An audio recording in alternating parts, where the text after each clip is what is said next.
ஆவி உன்னில் இருந்தால்தான் அனைவரும் உன்னை நேசிப்பார்கள். அது சற்று விலகி போனால் யாருக்கும் நீ அவசியமில்லை.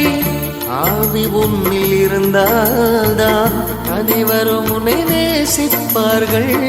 அது சற்று விலகி போனால் யாருக்கும் நீ அவசியமில்லை. பெற்றெடுத்தவள் இருந்தும் கட்டிக்கொண்டவள் இருந்தும் யாருக்குமே தெரியாமல் உன்னாவி விட்டு போய்விடும். பெற்றெடுத்தவள் இருந்தும் கட்டிக்கொண்டவள் இருந்தும் யாருக்குமே தெரியாமல் உன்னாவி விட்டு போய்விடும்.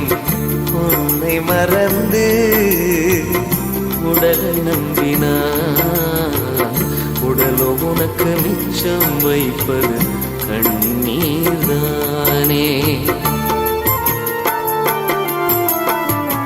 உன்னுடனே இருந்த தேகம் உன்னை விட்டு போகிறதே.